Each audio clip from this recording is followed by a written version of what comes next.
Well, for me, this actually came straight out of my own struggles to exercise more as a grad student. When I was an engineering grad student, I'd have these really long days of classes, come home, knew I needed to hit my, problem sets, get right into it. And all I wanted to do was curl up on the couch with, I love novels. I was a big Potter fan, so I wanted to, or like pick up the latest Alex Cross from James Patterson.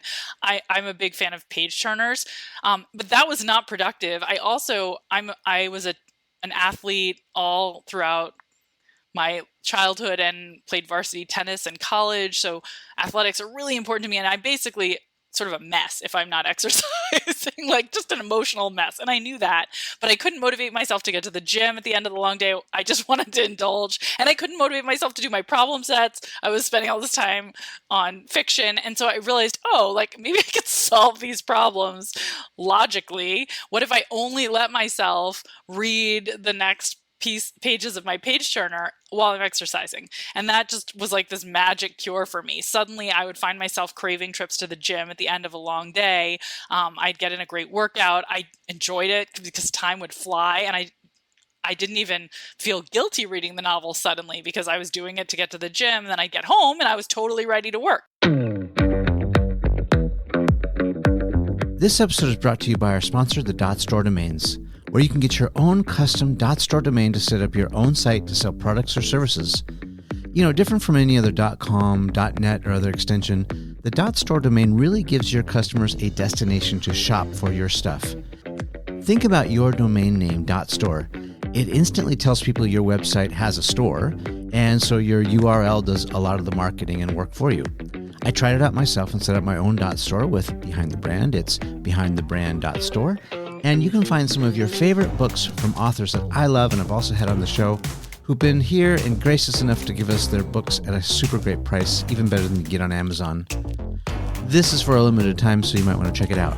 You can get your own .store domain by going to my special link. It's a bit.ly link, which is bit.ly/yourcustomstore. That's bit.ly, bit.ly/yourcustomstore. And now let's get into the episode. Hi, I'm Katie Milkman, and I'm a professor at the Wharton School of the University of Pennsylvania. And I'm also the author of the new book, How to Change: The Science of Getting from Where You Are to Where You Want to Be. And I'm excited to be joining you on Behind the Brand with Brian Elliott. Hey everyone, I'm Brian Elliott. Welcome to another edition of Behind the Brand. Today I'm here with the amazing author, Katie Milkman. Katie, welcome to the show. Thank you so much for having me. I usually ask my guests, how did you get this job? I'm the luckiest person in the world. It's a short answer. But a longer answer is that I thought I was going to be maybe an investment banker or a consultant. I was sort of quantitatively inclined in college, and a lot of the people in my major, I was an engineer, but an operations research and financial engineer at Princeton. A lot of folks in that major ended up in consulting or investment banking.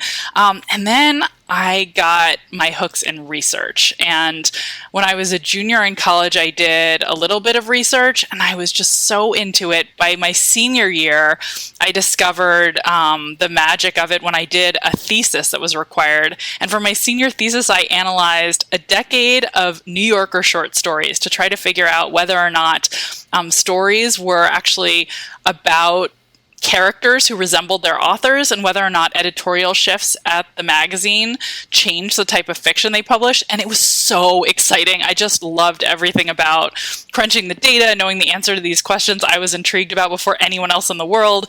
And I decided to pursue a PhD.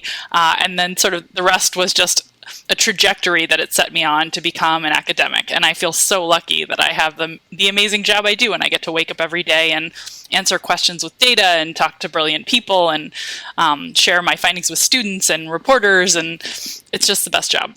Let's go back in the chronology if we can. I like to do this, and I like to ask people, what did you want to be when you grew up? What were you thinking about? What was young Katie thinking about? I'm curious about this because I know a lot of people, and I do like to oversimplify this particular piece because if you're young, you're coming out of school and trying to figure out what to do with your life. If you are maybe mid-career and the pandemic has punched you in the mouth, you're making a reset and you're taking inventory and you're trying to figure out what's my next move. And I'm curious about signals and if you got any from an early age or if you had specific direction from your parents. What did that look like? Yeah, it's a great question. I did not want to be an academic. That was not on my list because I didn't really understand what the job was. I assumed it had to do with teaching, and while I love teaching, I didn't have an itch to teach as a kid. I really wanted to make sure that I was doing something that involved as much of my intellect as possible, and I didn't appreciate that teaching would be so intellectually stimulating as it is. Yeah. When I was really young, I thought I wanted to be a brain surgeon. And I think that came from, like my parents romanticizing this field of like really smart people doing really hard work that saved lives. And so it had lots of things that were appealing to me. I like the idea of making a contribution that was positive to other people, that it was hard and challenging and people looked up to brain surgeons. And Yeah. so that was sort of like my little kid dream. And then I think I just got confused once I started to understand better what careers looked like. And I thought like something with numbers. I like math, something with numbers that I can do well, and I'll try to figure it out. And then in college, that's when I discovered how much I loved research and took the path I did. So you mentioned Princeton. Are you from the East Coast? I am. I grew up in Washington, D.C., in the suburbs. Okay. And what did your parents do? My dad ran a small economic consulting agency actually out of our basement, and my mom was a senior executive in the government and a civil servant. Okay. So, I mean, the apple doesn't fall too far from the tree. You had parents with brains, and so are you an only child, or do you have siblings? I have a half brother who was 18 years older than I was, so we didn't grow up together. So probably closer to an only child, if you have to give a formal definition. Yeah, Then, yeah. Well, yeah. I'm doing my own sort of pseudo psychoanalysis right now as I'm thinking about. So I have kids too, and it's easy for me as a parent because we have four children, but our last child, although planned, there's a 10-year gap between his sister, and there's like a 15-year gap between his brother. Anyway, so he's sort of like an only child, and we. With lots of parents. He has lots of parents. Yeah, yeah, he has lots of parents, and he's like he's being I don't want to say like prepared, but like we all have high expectations for him. He's the golden child in many ways. Anyway, we have high hopes that he's going to be amazing, and he will in his own way. I'm But sure all of your kids will be amazing. yeah, yeah. Although it is easy for parents now. It's easy for me to say that obviously the first one and two were sort of the guinea pigs or the experiments where we tried lots of stuff. And now that we have more wisdom, the last two are benefiting from that for sure, without question. More Um, patience.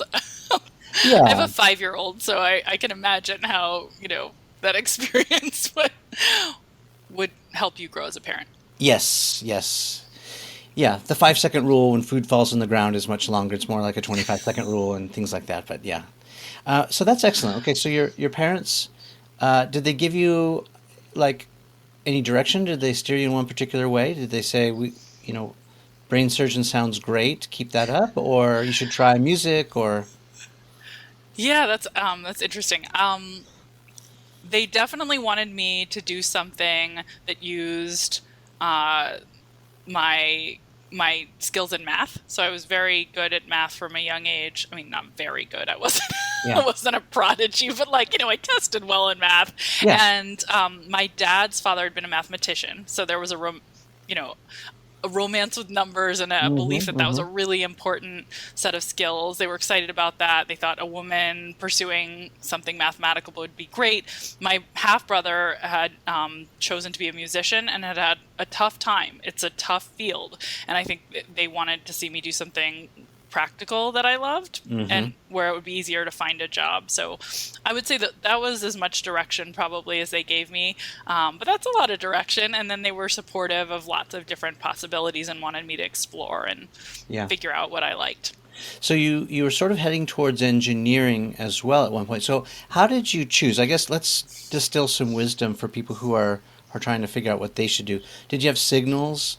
You knew that you were good with numbers, so when something comes easy for you, you tend to like it. I think more, not necessarily all the time, but most of the time. But how did you know? Okay, not medicine, maybe more engineering. How did you make that pivot? Oh gosh, it's such a good question. And by the way, I think it's hilarious that you're holding me up as if I could be an example because I think my path was very winding to finding. I mean, it might look like it wasn't, but like most people, I think I stumbled a lot before I found my way. So I Yeah. entered Princeton thinking I would maybe major in economics. I was a Bachelor of Arts student. I hated the first course I took in economics with a passion, which is funny because now I'm probably the closest field to what I do is economics. I'm sort of in a between field in behavioral science. Anyway, hated it. I just thought it was garbage. I had a professor who read from a textbook when Okay. lecturing. That was literally the experience. So the teaching quality was awful. And then I also just didn't buy the basic assumptions of the field that people are optimal decision makers and perfectly rational. And I just, I looked around at my life, my roommates, my friends on the tennis team, and I was like, which of us is optimizing? Are you kidding me? That is not what Hmm. I'm seeing. So between the terrible teaching quality and the assumptions I couldn't wrap my head around, I decided I had to get out.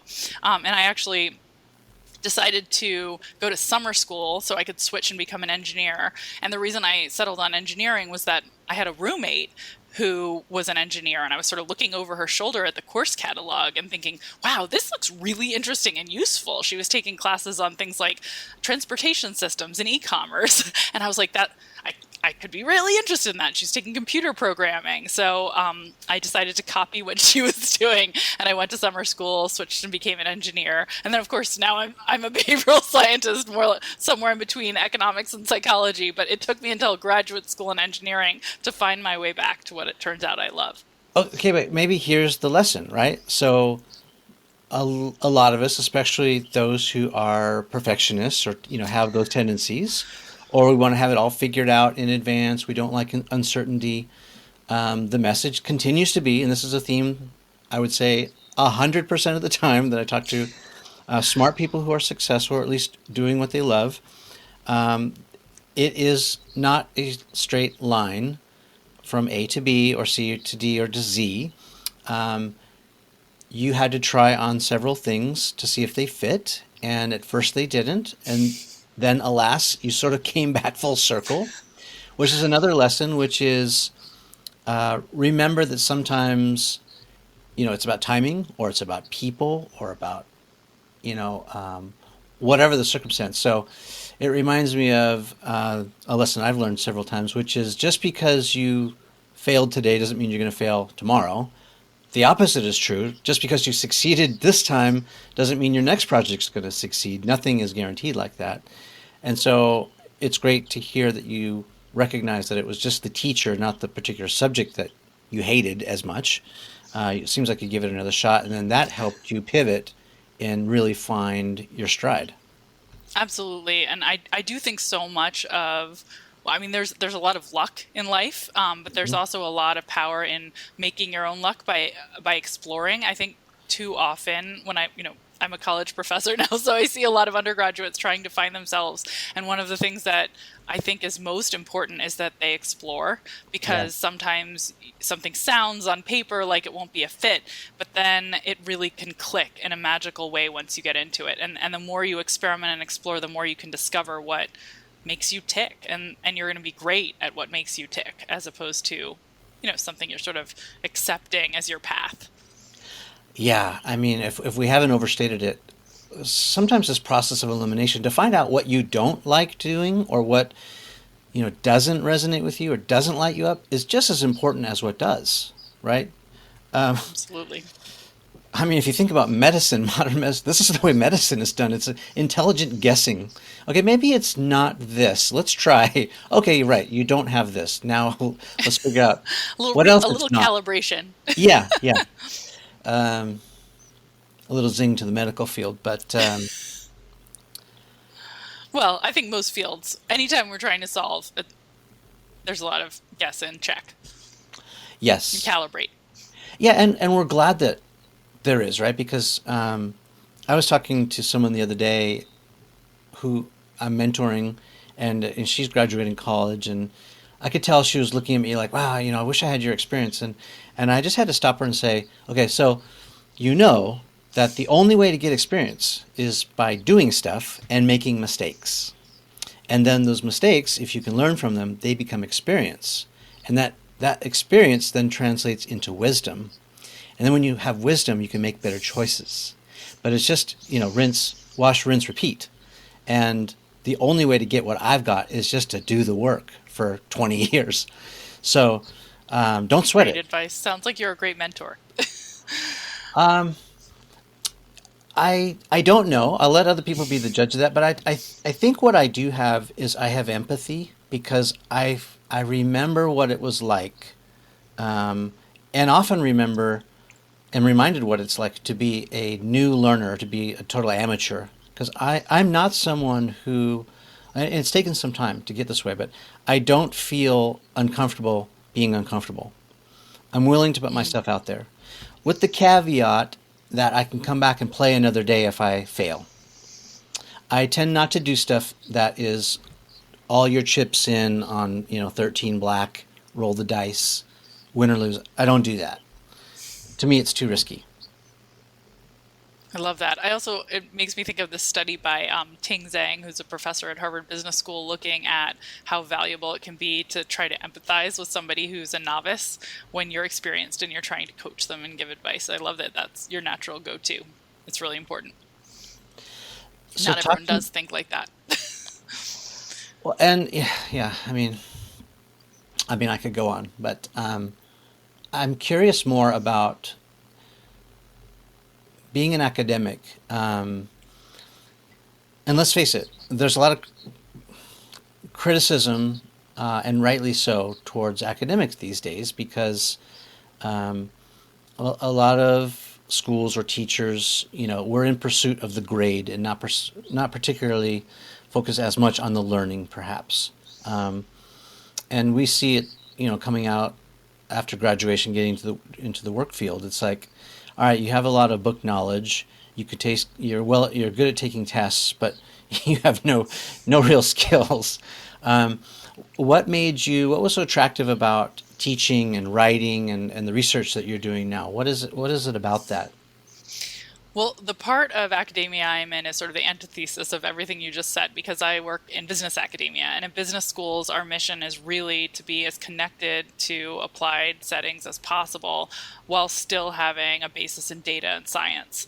So I love the part of the ivory tower I'm in because it is so focused on practical problems. And I basically go and work with companies and try to figure out, there's some problem, there's some challenge, there's some insight they're lacking that I think is fundamental and could be broadly applicable. And then I try to solve it scientifically. And then once I have an answer, I get to go back into the classroom and teach my 150 bright Wharton MBA students. This is the way, say, to build lasting habits. If you have employees you want to encourage to form healthy habits in the workplace, or if you're trying to promote more productivity in a volunteer labor force, this is a strategy you can use that we've scientifically tested that will improve outcomes. So I really enjoy the kind of work I do because it's so applied. And at the same time, we're trying to draw generalizable insights so that we could port, what we learned from working with Google or 24-hour fitness or, pick your Walmart and say this would work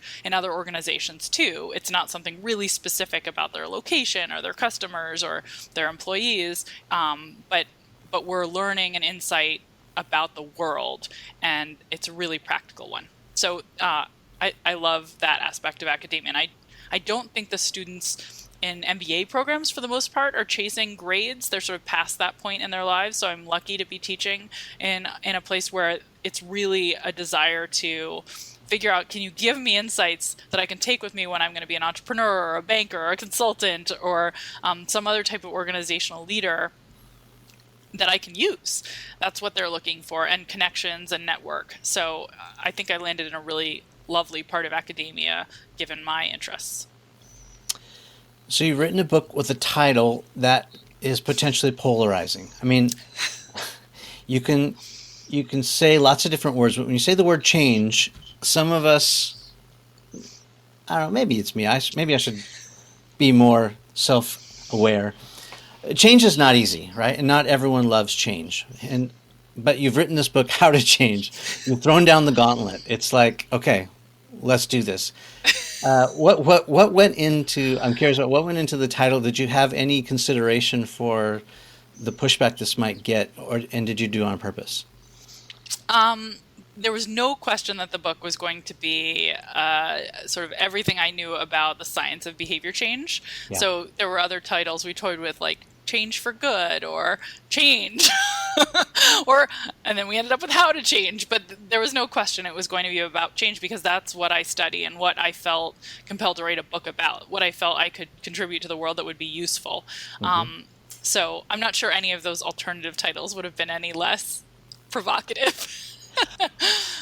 And so what did you learn about change by doing the book? Like people's apprehension, like what prevents people from changing or wanting to change? Yeah, that's such a great question. I should say I learned a lot from writing the book about how to tell stories, how to communicate ideas to a broad audience rather than an academic audience, which is the audience I'm used to talking to. But I think really the learning about how to change was the 20 years of research I've done, and then it was synthesized in this book. So the key nugget, I'll say, at the heart of the book, it's meant to be sort of an overarching review of everything I know, but the key nugget that holds it all together is the insight that often when people are prescribing strategies, and of course there are many books that say they're going to help you change, there's a focus on a single solution, a one-size-fits-all, sort of set big audacious goals, visualize success, whatever the author's favorite technique is, that has some basis in science or not, depending on the author and their angle. Sure. But too often I think that leads to a missed opportunity. So when I've looked at what works in organizations and with individuals who are trying to change, I've found that there actually is rarely a one-size-fits-all solution. And the answer is it depends. And it depends on what the obstacle is that's blocking change. And in some situations, the obstacle is, I forgot. I don't take my medication every day because I keep forgetting to do it. In some settings, the obstacle is, it's just really dreadful to do the thing I need to do. It's like a chore to go to the gym. I dread it, and so I don't do it. And there's a long list of different reasons. I'm not confident enough to do it. I don't feel like I have the right impetus to actually get started on this change. All of these different obstacles exist, and whichever one is obstructing progress, you actually need to tailor your solution to that obstacle. And so that's a key lesson at the heart of the book. And then the book breaks down the different obstacles I've seen most frequently and the science that suggests ways we can tackle each one.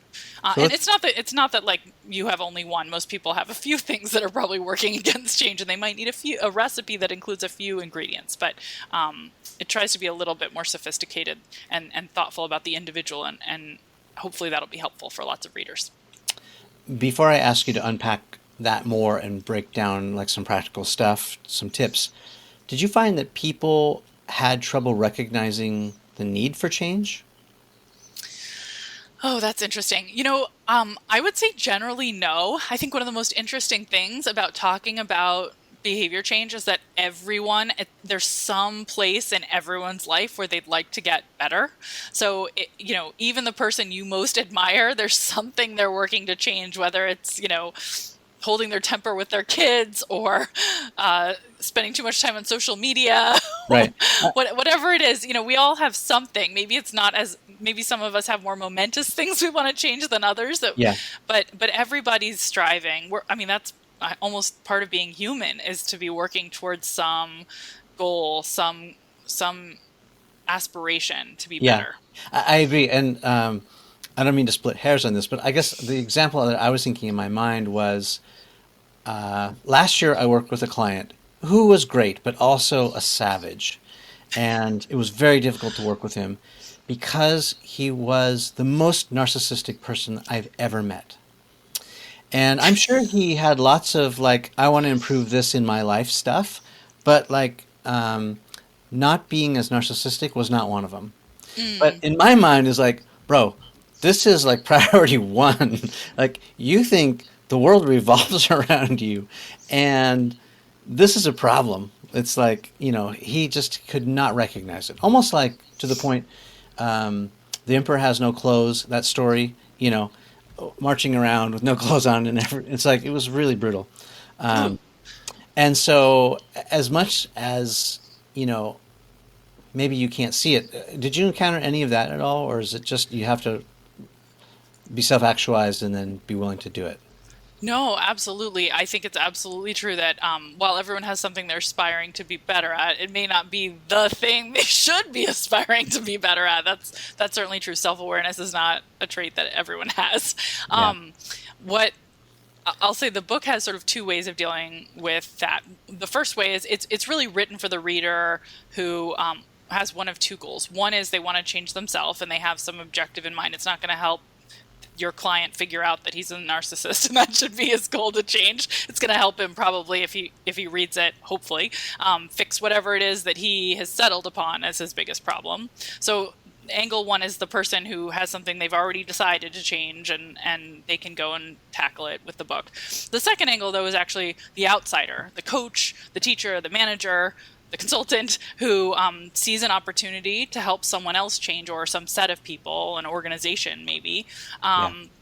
And then the tools can be used either by the individual who says, I want to improve myself, or by that sort of manager, coach, teacher, consultant who says, I want to help a set of people or an individual change.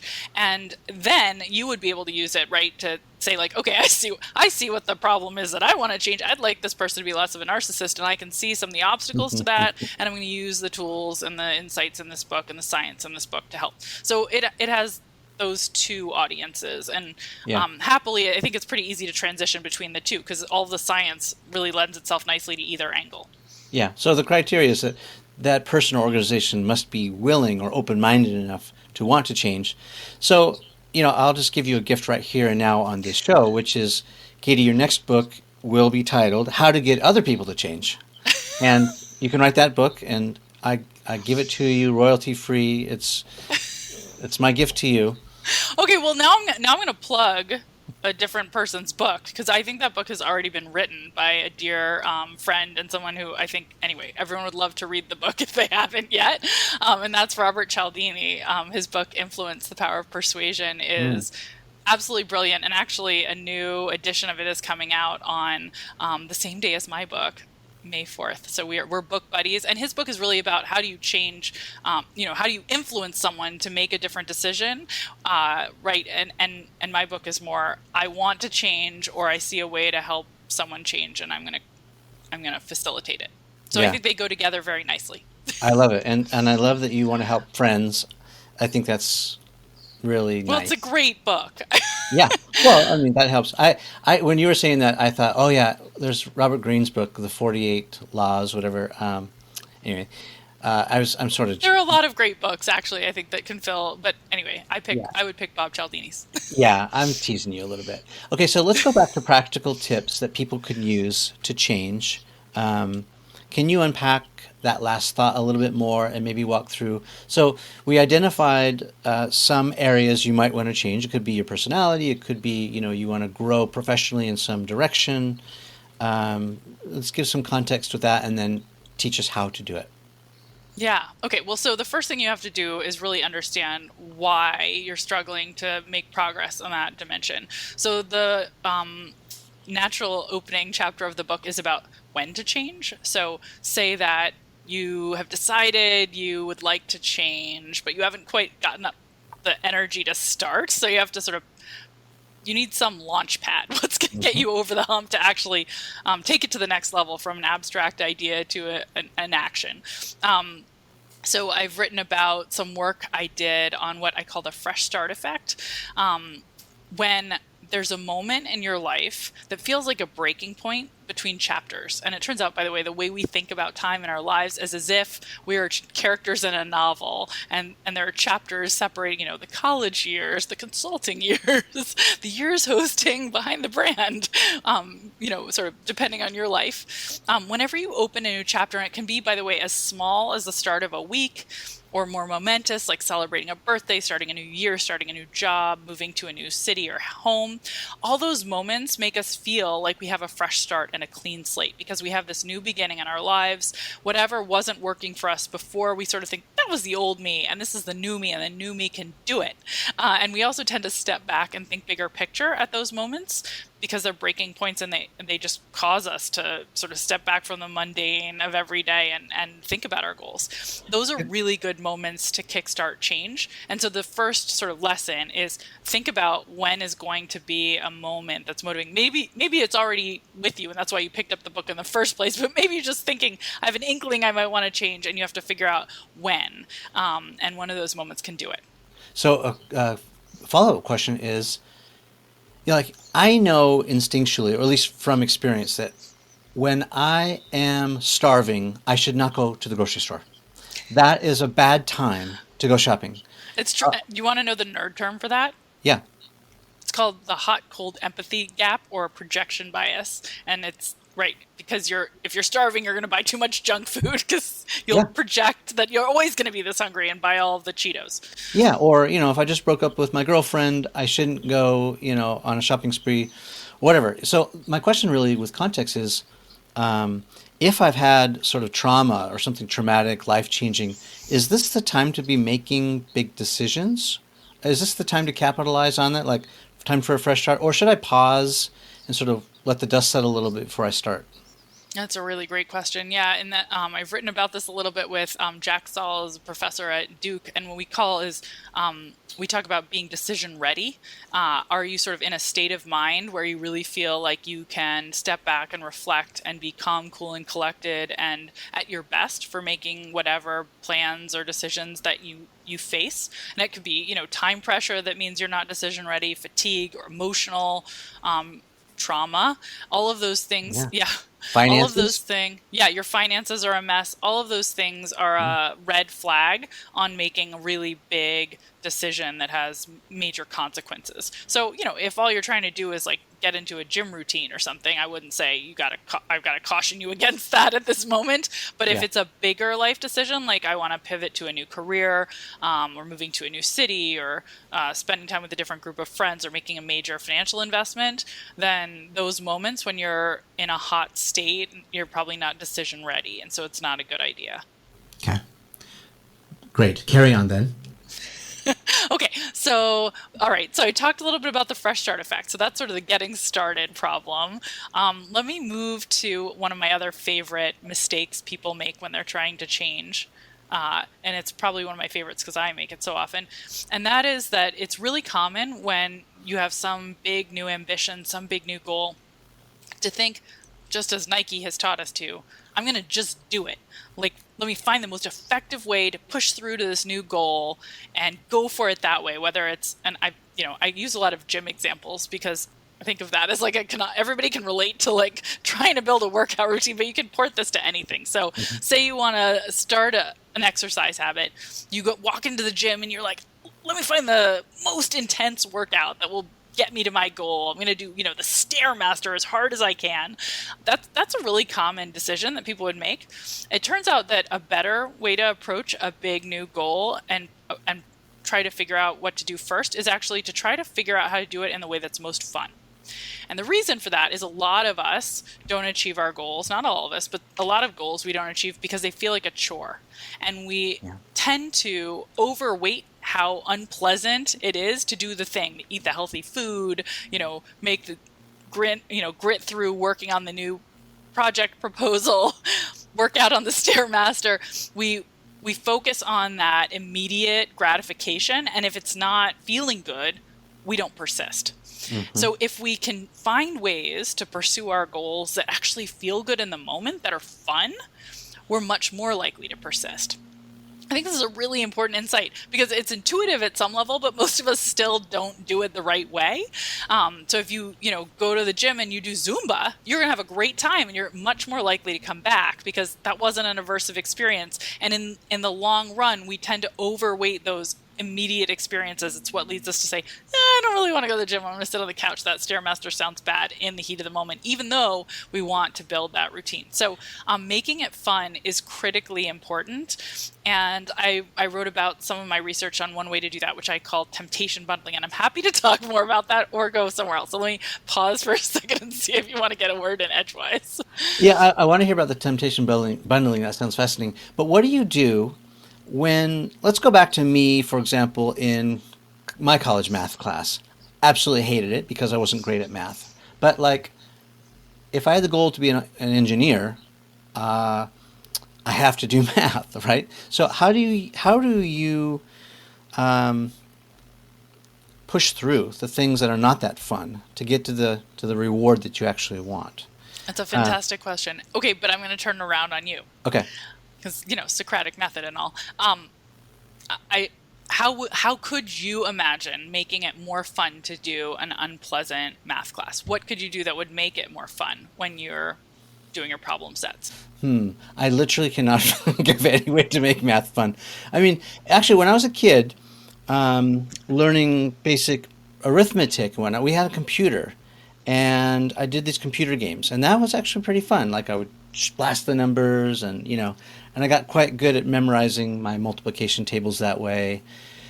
But I don't know if they have that game for algebra or trigonometry, or all the other high math that you need to take. They're actually gamification is a great answer, and that doesn't necessarily make the activity itself fun, but it makes it's sort of surrounded with the trappings of fun, and I think that's a good solution for math. I'll give you other ideas. One is that you could invite friends over for a study group and, work for 10 minutes alone on a problem or 15 minutes alone and then check in with each other and give yourselves little breaks to chat. You can sort of surround the experience with things that you value, like only let yourself eat a favorite meal when you're working on a math assignment, or this is one I loved. Someone told me they worked through their dissertation. They were really into scented aromatherapy candles and only burned them while they were working on their dissertation. This got them through. So there are sort of different ways. Go work in a really nice environment that makes you feel relaxed, like outside on a park bench. So there's different ways you can change the environment, play music that you like to make it feel more enjoyable. And all of those things are ways that I've heard about people trying to use and apply this concept. Yeah, it makes sense. You have to reward yourself, like you said, find the enjoyment in it. I think part of the challenge of being younger is I think it's sometimes hard to see what's around the bend that you can't see, especially when you're really young. You can't think about tomorrow. All you can think about is today, right now, 2 minutes from now. But adults, by the way, are wired just like kids. We totally appreciate that in our kids and say, like, yeah, they can't focus on the future. It has to be enjoyable now. But we make the mistake of assuming that as adults we should be able to grin and bear it and push through because we have that prefrontal cortex that's fully developed. But we aren't wired that differently from our kids. It's still really hard for us, and we just like misforecast how much we're going to value that instant gratification. And anyway, I think I sometimes talk about the Mary Poppins effect because I think that movie so nicely illustrates, like, she gets that it has to be fun. A chore won't get done if it isn't fun. Yeah. But we don't appreciate the same thing about ourselves as adults, and we should. And if we just sort of get the lesson of Mary Poppins and apply it to all ages, we could be much more effective and persistent. Yeah. And then, of course, there's that classic marshmallow test, right, where you defer instant gratification. All right, so tell me about the temptation bundle. I want to hear more about that. Yeah, well, we actually got into it a little bit already with the math. Really, the idea there is that one way to motivate yourself to do something that feels like a chore is by linking it with something that you find tremendously tempting and enjoyable. So you can create these bundles that basically make it alluring to do whatever it is you've been dreading. So, if you really hate doing household chores, only letting yourself listen to your favorite podcast or, a tempting audiobook while you're doing those household chores or cooking can be a way to make it actually pleasant to get things done in your home. Or likewise, you can bundle your favorite TV show, only let yourself binge watch it while you're exercising at the gym, only pick up your favorite drink from Starbucks that's not terribly good for you, or whatever other treat you crave, your donut, pick your poison, on your way to hit the books if you're a student trying to study harder. So there are all different ways that we can use this idea, but really it's just to link a temptation and only let yourself have that indulgence with something that's good for you, so that suddenly that thing that's been a chore becomes alluring in and of itself. Let's get a little bit personal. So, what's something that you've had to push through, or gamify, or incentivize yourself? What have you had to do to push through something difficult? Well, for me, this actually came straight out of my own struggles to exercise more as a grad student. When I was an engineering grad student, I'd have these really long days of classes, come home, knew I needed to hit my, problem sets, get right into it. And all I wanted to do was curl up on the couch with, I love novels. I was a big Harry Potter fan, so I wanted to, or like pick up the latest Alex Cross from James Patterson. Yeah. I'm a big fan of page turners, but that was not productive. I was an athlete all throughout my childhood and played varsity tennis in college. So athletics are really important to me, and I basically sort of a mess if I'm not exercising, like just an emotional mess. And I knew that, but I couldn't motivate myself to get to the gym at the end of the long day. I just wanted to indulge, and I couldn't motivate myself to do my problem sets. I was spending all this time on fiction. And so I realized, like maybe I could solve these problems logically. What if I only let myself read the next pages of my page turner while I'm exercising? And that just was like this magic cure for me. Suddenly I would find myself craving trips to the gym at the end of a long day. I'd get in a great workout. I enjoyed it because time would fly, and I didn't even feel guilty reading the novel suddenly, because I was doing it to get to the gym. And then I'd get home and I was totally ready to work because I had that energy boost from the exercise, and I'd already gotten my pleasure reading out of the way. So for me, that was miraculous. And I realized, okay, one, I should study and test and see if this could help other people. And also, it's broader than this particular application. There's probably lots of ways we can solve multiple problems for ourselves around self-control at once. Yeah, I love that. Switching gears just a little bit, because I just want to maybe indulge you and ask this question about fiction versus nonfiction. So, in a previous interview, I talked to big wave surfer Laird Hamilton, and Laird surfs like 50 to 80-foot waves. Like, he's the guy that risks his life and does this kind of amazing athletic work, but he's also very cerebral.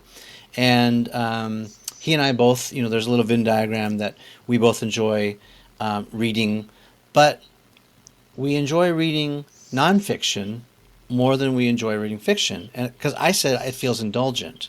And you should have seen the comments blow up, like, how dare you? Fiction is so important. And just everyone, carrying torches and pitchforks towards me. And I said, no. I love fiction. It's important. I feel guilty consuming it. So I get a lot of my fiction in movies. After all, I came from the movie business. By the way, which house are you in Harry Potter? Where would you sit? And where do you think I'm probably a Hufflepuff. I was going to say that. And how about me? What do you think? I would say, oh my gosh, that's hard. I don't feel like I know you well enough to say that. Take a guess. I won't be offended. Maybe Ravenclaw if you feel guilty reading fiction. Yeah, it's not a bad guess. I think I'm kind of Gryffindor, but Gryffindor, okay. Yeah, but You're an anyway. adventurer. So, can you weigh in on that as someone who writes nonfiction? Yeah, but- why but is it who- why is it that we feel guilty reading fiction? Is that No. Let's reinforce. Let's go I was back. gonna say, because I can tell you. I think you Well, I would got like it. to hear that answer too, but I guess my question is, let's reinforce how important your work in fiction has been to help you write nonfiction.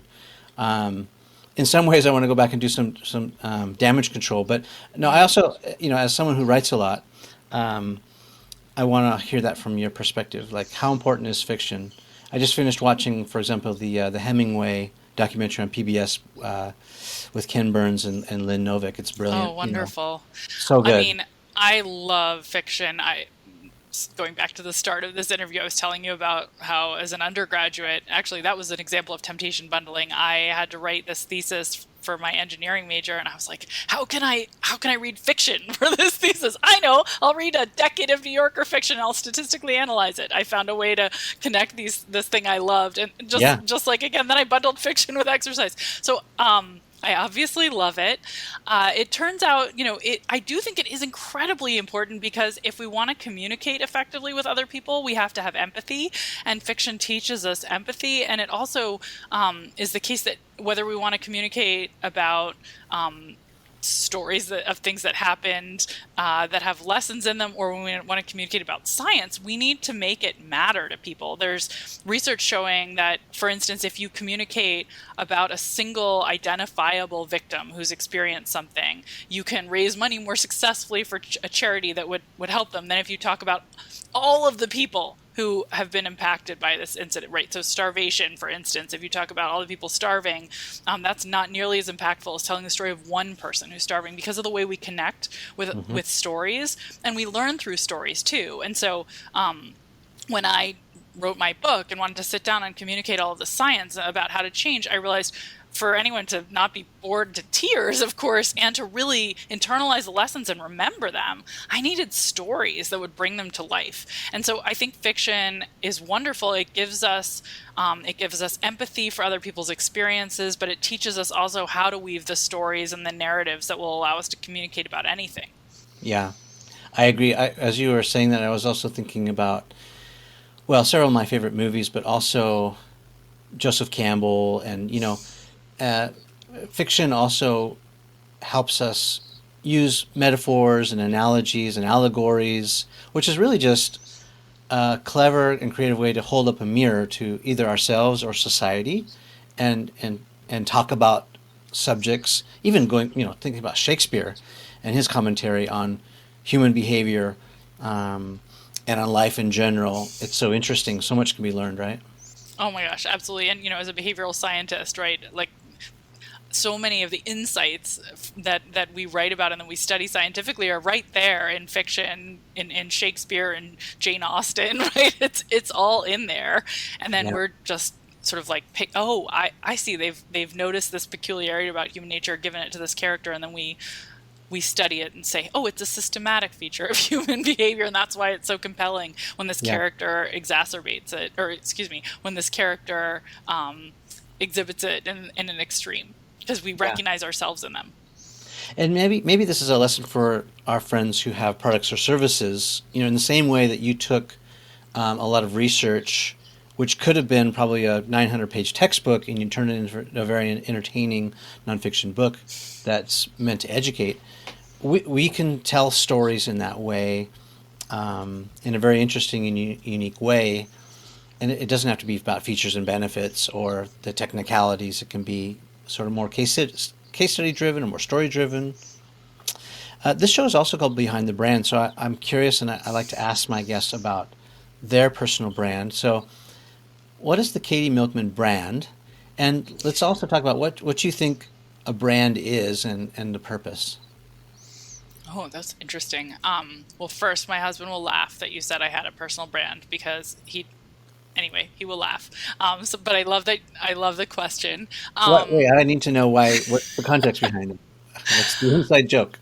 Oh, well, I'm married to an astrophysicist, and I think the concept of, to him, he's searching for whether there's life out there in the universe, and how literally he's searching for whether there's life out there in the universe, and like, how old is the universe, and how do stars form. And I think the concept, we're so small relative to those giant things and those giant timescales that sometimes when colleagues from my life, right, or my students talk about personal brands, I think it makes him laugh, because he's thinking on these giant, what is a personal brand compared to the scope of the universe? Right. That's the way to put it.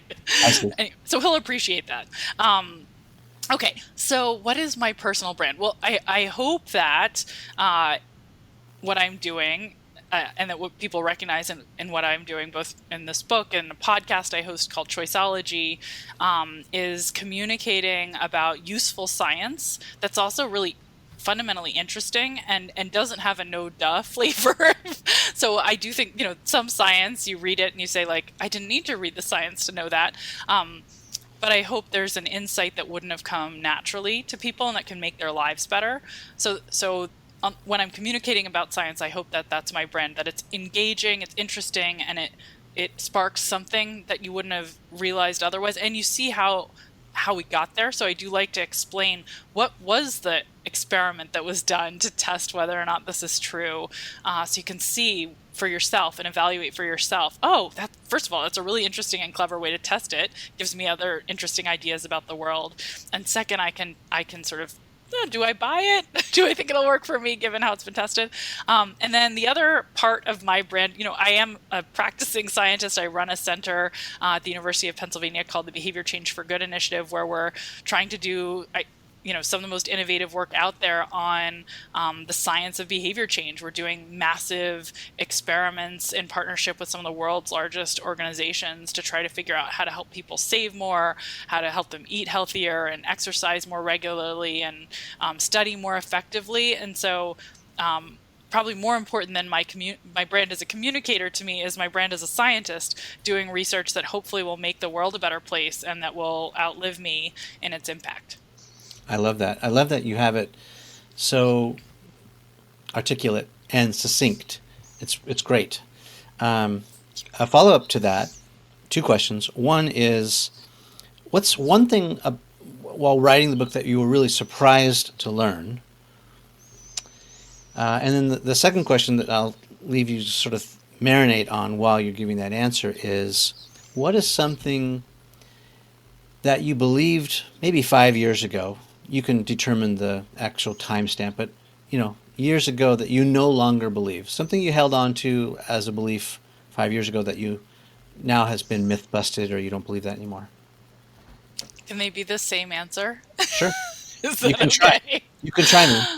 Okay. So first of all, the thing that's a little weird about me writing the book is I knew the things I was going to write in the book before I wrote it, because again, it came from this sort of 20-year career. So when I answer the question of what surprised me in writing the book, it's really what surprised me in my career that I then wrote about in the book. And I'm going to tell you about a study that surprised me, a research study that surprised me and intrigued me and changed the way I think about the world. And it was research that was led by a woman named Lauren Eskris Winkler. She's about to start a faculty position at the Kellogg School at Northwestern in July. And she had been studying grit with my collaborator, best-selling author Angela Duckworth. She was Angela's doctoral student. And Angela and Lauren were really interested in the question of what makes people gritty and how to make people gritty and more persistent. So she was interviewing all these people who were struggling to achieve their goals, people, salesmen and women who weren't selling as much as they wanted, struggling students, people who wanted to quit smoking. You get the idea. And she noticed something really interesting, which is that even though they weren't doing very well, they all had really good insights about what they should be doing. And she realized, we spend a lot of our time when we talk to someone who's struggling, coaching them on how to be better and saying like, here, let me put my arm around you and give you some advice. And that's actually pretty demoralizing, because if you've ever been on the receiving end, it's like, oh, you think I'm such a doofus that I've never thought of this before. You're telling me in your 2 seconds off the top of your mind this problem that I've been struggling with, how you would approach it if you were me. So it's demoralizing. And often they kind of know already how to go about doing it. So she thought, what if we flip the script?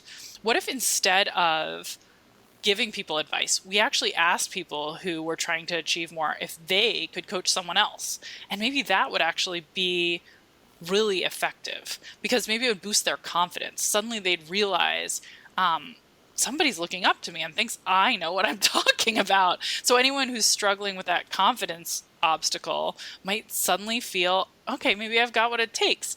And maybe they'd also introspect and think about things that would work for them and then describe those. And they might dredge up insights they wouldn't have otherwise. And finally, maybe they would feel funny telling someone else to do something and not doing it themselves, because after you've said something, like, it's going to be kind of hypocritical if you don't walk the talk. So what really surprised me is that I'd always had that wrong model, the one that she realized was wrong, of if a student comes to me for advice, the best thing I can do is coach them. And obviously, I wrote a book, which is for coaching people, so I haven't completely abandoned coaching. But I've realized how powerful it can be to encourage people to become coaches themselves when they're struggling. And I learned, I have my older doctoral students often mentor my younger ones. They work together on projects so they can become coaches. I'm part of an advice club where a series of faculty, we all go to each other when we're looking for insights, but we also coach each other. So it's this circular relationship. And I've gotten a ton from the advice I've solicited, but I've also learned a lot from the opportunity I've had to reflect on other people's challenges and offer advice, which then helps me when I face similar challenges. And Lauren's research has shown indeed that when we put people in the position of an advice giver, it substantially improves their own outcomes on achieving a goal. So I would say the big surprise was that I had the formula wrong. When somebody was trying to achieve more, I thought, put your arm around them, give them some guidance, and send them on their way. And what I've realized is actually giving them the chance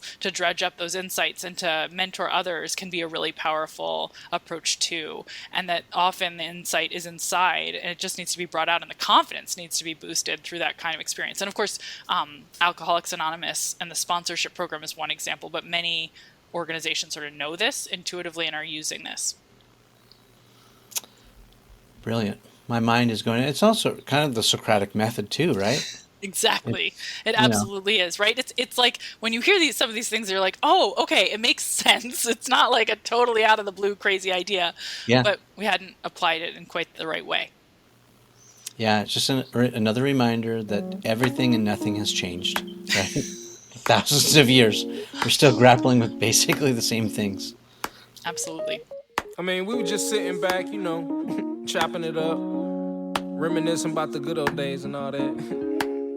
Tracking my roots, where I came from and where I'm going.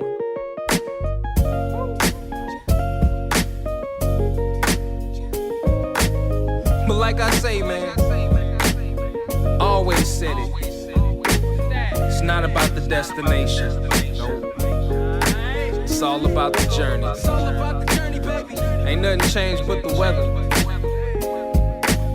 The dangling carrot that hang from the rear view. Your dreams in the past ain't nowhere near you. Backseat drivers got nothing but 2 cents. Shotgun riders too biased, they all liars. I should get an A for effort, I'm too tired. But I'm never giving up, that's why I'm kinda admired. Role model, like it or not, I gotta play it. Sugarcoat the rhyme sometimes, but still say it. Said I was quitting at 40 is just a fib. I'm still a kid that's wiping the food off of my bib. You ever wanted something so bad that you could taste it? Cried over every opportunity wasted. Good and bad news, which one you want first? Either way you pick, the bad still gonna hurt you the worst.